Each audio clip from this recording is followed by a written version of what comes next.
পৰিচিত সমাজকৰ্মী বিশ্বদা ইয়াৰ মাজত আমাৰ মাজত উপস্থিত থকা প্ৰাক্তন ছাত্ৰ ছাত্ৰীসকলৰ লগতে আজি আমাৰ বিদ্যালয়ৰ ছাত্ৰ ছাত্ৰীসকলৰ কণ কণ মাইনাবানীসকল আজি আমি সকলোৱে গম পাইছোঁ শিশু দিৱস সমগ্ৰভাৱে পালন কৰে। আজিৰ দিনটোতে পণ্ডিত জৱাহৰলাল নেহেৰু স্বাধীন ভাৰতৰ প্ৰথমগৰাকী প্ৰধানমন্ত্ৰী তেখেতৰ জন্মদিন। এই দিনটোতে শিশু দিৱস পালন কৰা হয় কিয়নো তেখেতৰ জন্মদিনটো তেখেতে শিশুসকলে উৎসৰ্গিত কৰিছিলে।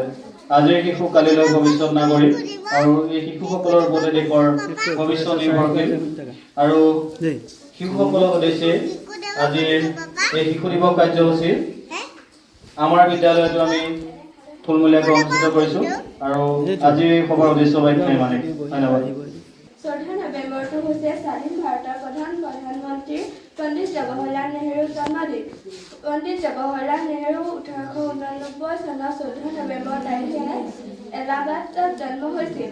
তেখেতৰ পিতৃৰ নাম আছিল মতিলাল নেহৰু আৰু মাতৃৰ স্বৰূপৰাণী নেহৰু। পণ্ডিত জৱাহৰলাল নেহৰু এগৰাকী মহান স্বাধীনতা সংগ্ৰামী তথা ৰাজনৈতিক নেতা আছিল। পণ্ডিত জৱাহৰলাল নেহৰুৰ জীৱনৰ আটাইতকৈ ভাল লগা দৃশ্যটো হ'ল শিশুৰ প্ৰতি তেখেতৰ অগ্ৰাহ্য মৰম আৰু ভালপোৱা। শিশুৰ প্ৰতি থকা তেখেতৰ মৰম আৰু যত্নৰ কাৰণে তেখেতৰ জন্মদিনটো সমগ্ৰ ভাৰতবৰ্ষত শিশু দিৱস হিচাপে উদযাপন কৰা হয়। পণ্ডিত জৱাহৰলাল নেহৰু শিক্ষক ইমানেই মৰম কৰিছে। আজি সভাৰ সভাপতি মহোদয়, শ্ৰদ্ধাৰ শিক্ষাগুৰুসকল আৰু মোৰ মৰমৰ বন্ধু বান্ধৱীসকল, 14 নৱেম্বৰটো হ'ল স্বাধীন ভাৰতৰ প্ৰথম প্ৰধানমন্ত্ৰী পণ্ডিত জৱাহৰলাল নেহৰুৰ জন্মদিন।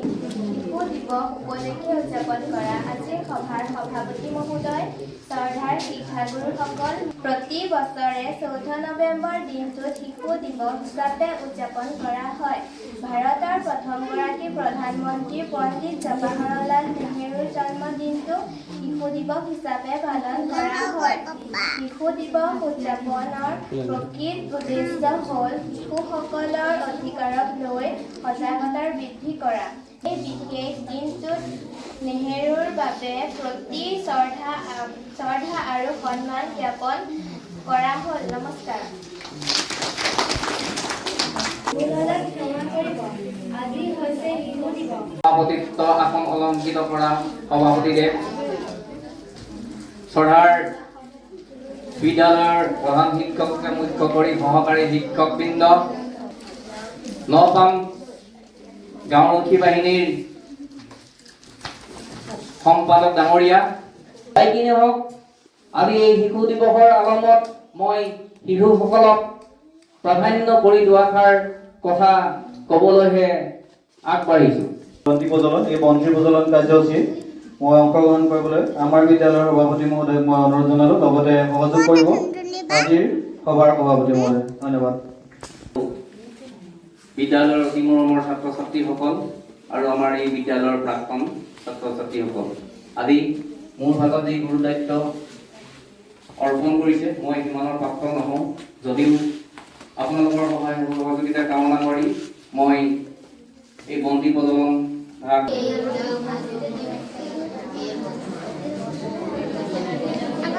পানী